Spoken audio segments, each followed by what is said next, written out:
Okay, so this chapter is over work, energy, power, and simple machines. So we're going to go over the energy, work, and power today.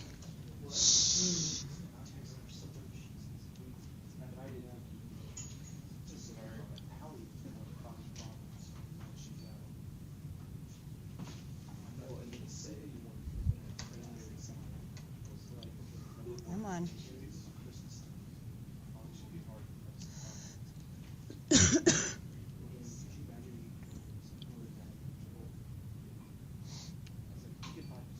What's it doing here?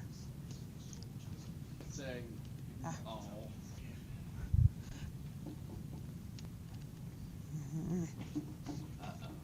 Something's not right. Looks like you're watching a movie. So Lag. just let you know. Lag. I looked not used to this right after a test. After. It's like, why do you wake me up? I was taking a nap. Lag. No. Okay, change in momentum. There's a change in momentum in response to an impulse. Right? We looked at that last chapter. So in order to change the momentum and to have an impulse, we have to have some sort of external force on an object. And if F equals ma, then A would equal F divided by m. This is one of our equations. Vf squared equals Vi squared minus 2AD. So if we rearrange that for 2AD is equal to this. Now if we combine these in here, we get 1/2 Vf squared minus 1/2 Vf squared here, or Vi squared. What is what?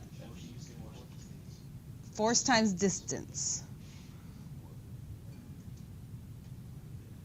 What in the world is it doing?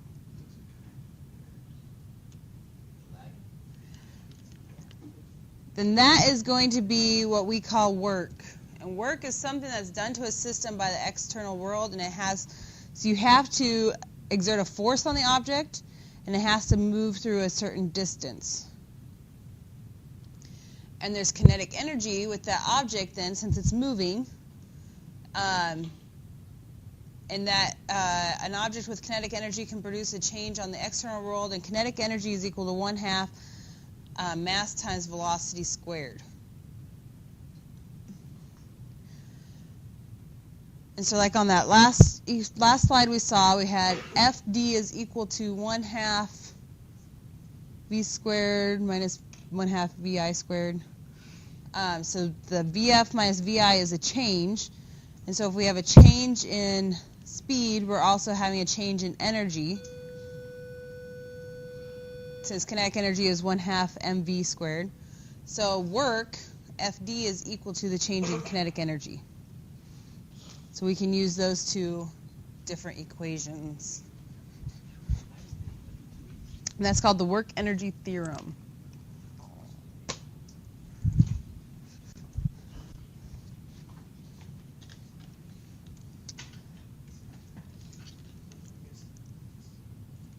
So here is a picture of work being done on this backpack because the backpack is being moved. If that backpack did not move, would there be work done? No. Right, you have to move it through a distance. Okay, in 2 dimensions, we can have work done at an angle, so we're going to have the components of the force. So the work done is dependent on the force in the direction of movement.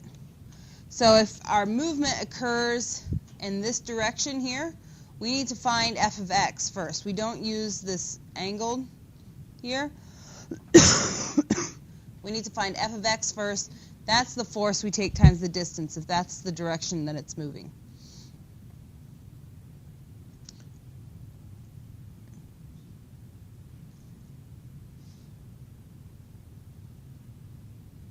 Kinetic energy goes up, work is going to be positive. So if it increases, if kinetic energy increases, kinetic energy is the energy of motion, so that means it would have to start moving faster.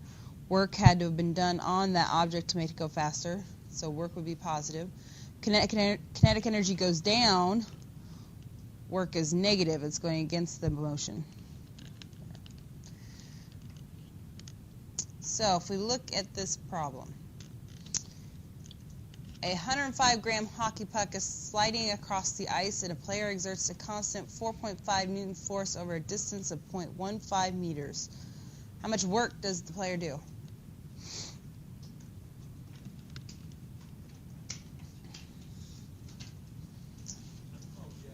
All right. We take force times distance, right? And what's our force? 4.5 newtons. And our distance, 0.15. So we take 4.5 times 0.15, 0.675. 0.675.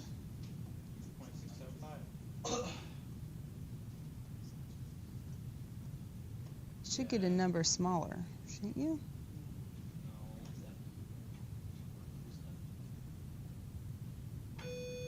Yeah, if you're taking a number times 4.5 times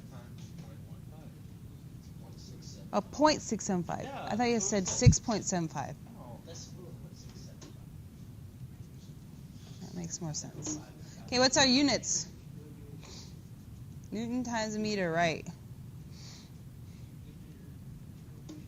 So what's the change in the puck's energy?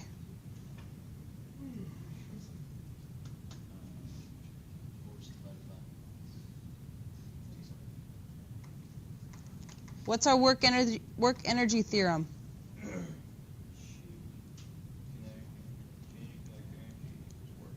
Is equal to the work. So what's our change in the puck's energy? 0.675, right. It doesn't change.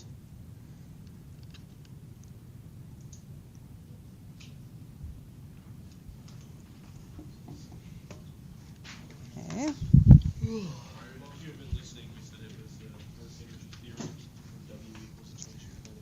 Yes, you guys are being a little loud over here. It's distracting. If the hockey player exerts twice as much force, so that would be 9 newtons on the puck, how much would the puck's change in energy be? Or how would it be affected?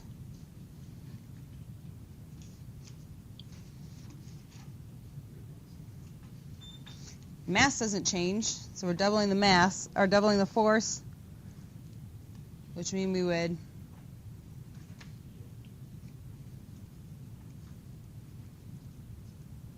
double the work then, right? And work is equal to the change in energy. So we would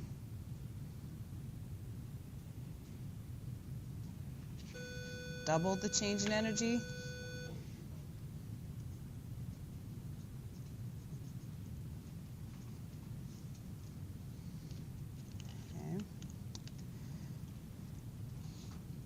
So if the player exerts 9 newtons of force, but the stick was in contact with the puck for only half the distance, what would be the change in kinetic energy?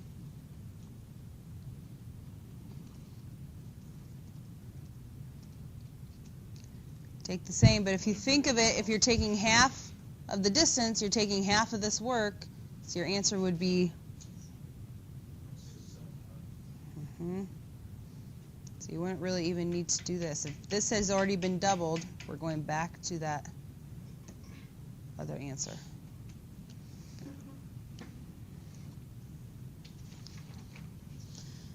Okay.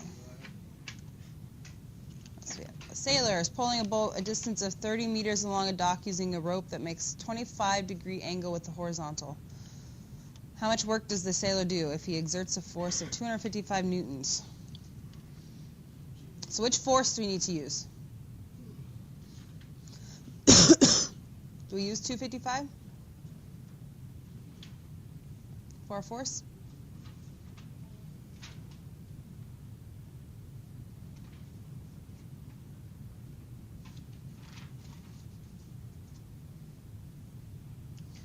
We would have 255 right here.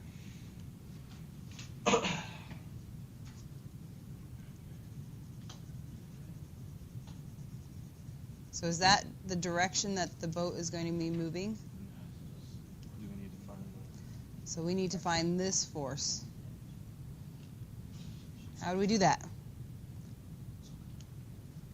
Which one? Cosine.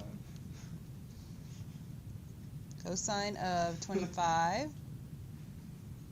is equal to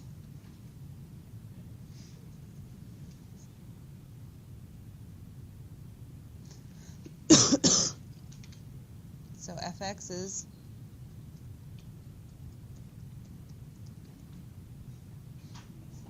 231, like that. Oh. 231.1. Okay. Now what?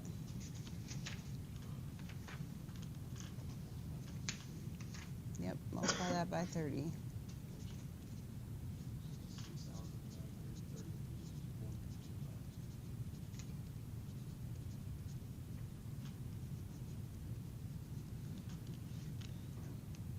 Meters.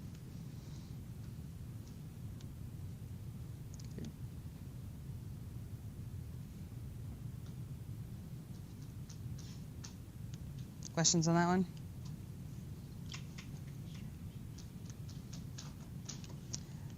Okay, if the sailor pulled with the same force along the same distance but at an angle of 50, how much work would he do? So is the force going to get larger or smaller? Smaller. So it's going to be probably less work. Now we need to find fx. Whoops.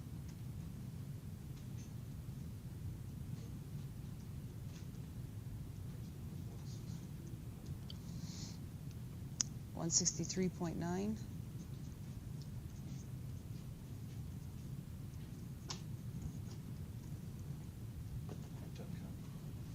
So now we'll take that times the distance. What was the distance? 30?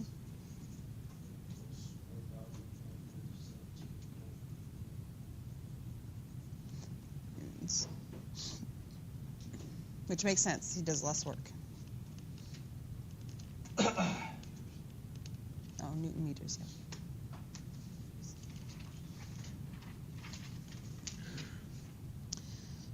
Questions on the work and energy?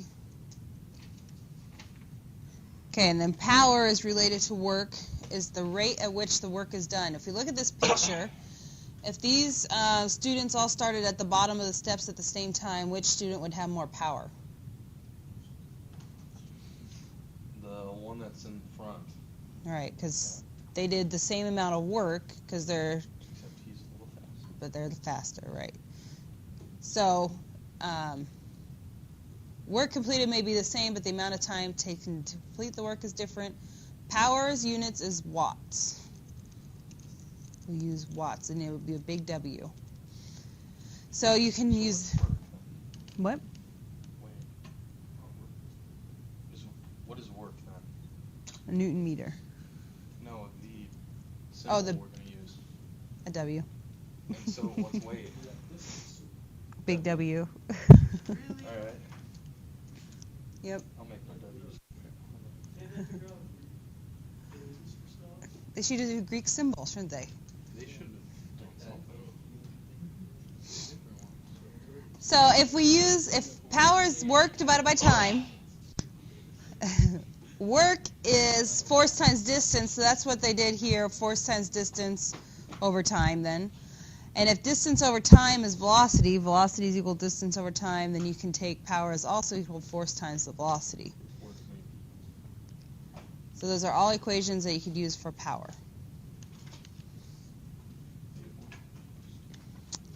Well, I wasn't ready. Oh, you weren't ready. No, I'm sorry. He was worried about the W's. I was. I actually went back and switched it, so I couldn't make a result difference.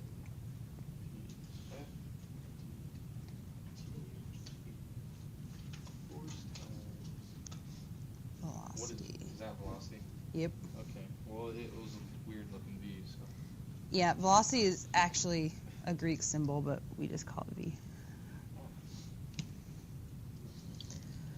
So an electric motor lifts an elevator 9 meters in 15 seconds by exerting an upward force of 120, well, be 12,000 Newton. What power does this motor produce in kilowatts?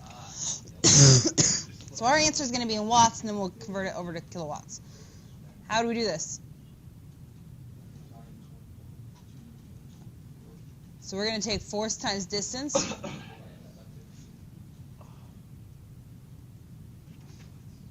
Divide by the time. And how many watts of power is that? What is it? 7,200. That's watts, so how many kilowatts is that?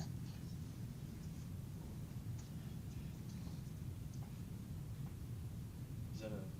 That's a 2, yeah. Just make sure. So 1,200 watts, which would be 7.2 kilowatts. 7.2 kilowatts, yep.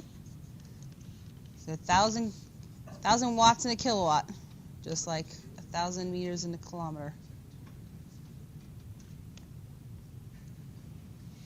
Back to the Future, what's the, does he talk about kilowatts? Gigawatts. That was pretty impressive. You guys spit that out that quick. A box that weighs 575 newtons is lifted a distance of 20 meters straight up by a cable attached to a motor.